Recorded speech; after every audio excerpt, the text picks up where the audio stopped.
देखो, मैं समझता हूं बहुत बड़ी ये प्रधानमंत्री जी की जो ये खासतौर पहले जापान गए, वहां पे बहुत कामयाबी उनको मिली। उसके बाद आज वो चाइना में पहुंचे हैं और चाइना में बहुत मेरी ख्याल से ऐसी चीजें निकल के आएंगी, क्योंकि आज दुनिया की ताकत, दुनिया की पावर बदल रही है। एशिया की तरफ ये ताकत आ रही है। आज इंडिया, रशिया और चाइना, मैं समझता हूं ये देश इकट्ठे हो रहे हैं। वर्ल्ड पावर है यो, यहां पे एशिया में आएगी और नरेंद्र मोदी जी इसका मील पत्थर है। वो सबसे बड़ी कोशिश कर रहे हैं। जैसे कल भी उनको टेलीफोन आया एजेंसी का खुद, भाई हमारे किसी भी तरीके से ये जो लड़ाई है वो बंद कराओ। आप अंदाजा लगाओ, जब दो देश, प्रधानमंत्री जी मोदी तक ये अपनी बात रखें भी अमन शांति यहां से करवाओ, तो इसमें एक बहुत बड़ा मैसेज है वो एक गया है। और चाइना पे जैसे उन्होंने रेड कारपेट वेलकम किया है प्रधानमंत्री जी को, इससे पिछले चाहे हमारे फॉरेन मिनिस्टर मिले हों, चाहे हमारे एनएसए पहले मिले हों, और भी अंदर बहुत बातें हुई हैं। नहीं, 7 साल तो है ही हैं, लेकिन इससे जो बातें निकल के सामने आएंगी वो हमारे देश के लिए बहुत अच्छे निकल के आएगी। क्योंकि देखो, अगर दुनिया की आबादी मानी जाए, एक तरफ देश इंडिया और चाइना माना जाए, तो सारी दुनिया की आबादी उतनी है। तो ये दो देश अगर कई चीजों में, बहुत ऐसी चीजें हैं जिसमें हमारा आदान प्रदान हो सकता है।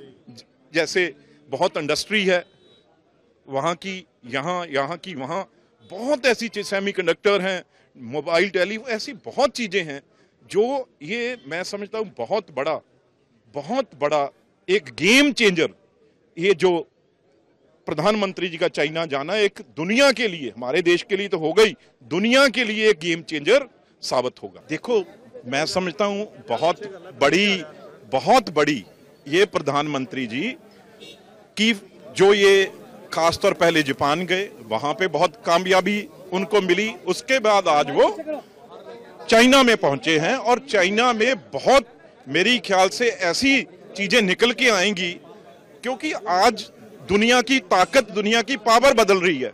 एशिया की तरफ ये ताकत आ रही है। आज इंडिया, रशिया और चाइना, मैं समझता हूं ये देश इकट्ठे हो रहे हैं। वर्ल्ड पावर है यो, यहां पे एशिया में आएगी और नरेंद्र मोदी जी इसका मील पत्थर है। वो सबसे बड़ी कोशिश कर रहे हैं। जैसे कल भी उनको टेलीफोन आया एजेंसी का खुद, भाई हमारे किसी भी तरीके से ये जो लड़ाई है वो बंद कराओ। आप अंदाजा लगाओ, जब दो देश, प्रधानमंत्री जी मोदी तक ये अपनी बात रखें भी अमन शांति यहां से करवाओ, तो इसमें एक बहुत बड़ा मैसेज है वो एक गया है। और चाइना पे जैसे उन्होंने रेड कारपेट वेलकम किया है प्रधानमंत्री जी को, इससे पिछले चाहे हमारे फॉरेन मिनिस्टर मिले हों, चाहे हमारे एनएसए पहले मिले हों, और भी अंदर बहुत बातें हुई हैं। नहीं, 7 साल तो है ही हैं, लेकिन इससे जो बातें निकल के सामने आएंगी वो हमारे देश के लिए बहुत अच्छे निकल के आएगी। क्योंकि देखो, अगर दुनिया की आबादी मानी जाए, एक तरफ देश इंडिया और चाइना माना जाए, तो सारी दुनिया की आबादी उतनी है। तो ये दो देश अगर कई चीजों में, बहुत ऐसी चीजें हैं जिसमें हमारा आदान प्रदान हो सकता है। जैसे बहुत इंडस्ट्री है वहां की, यहाँ की वहां, बहुत ऐसी चीज, सेमीकंडक्टर हैं, मोबाइल टेली, ऐसी बहुत चीजें हैं जो ये मैं समझता हूं बहुत बड़ा एक गेम चेंजर, ये जो प्रधानमंत्री जी का चाइना जाना एक दुनिया के लिए, हमारे देश के लिए तो हो गई, दुनिया के लिए एक गेम चेंजर साबित होगा। अगर आप ये वीडियो YouTube पर देख रहे हैं तो हमारे चैनल को सब्सक्राइब कर बेल आइकन दबाएं, और Facebook पर देख रहे हैं तो हमारे पेज को लाइक करें।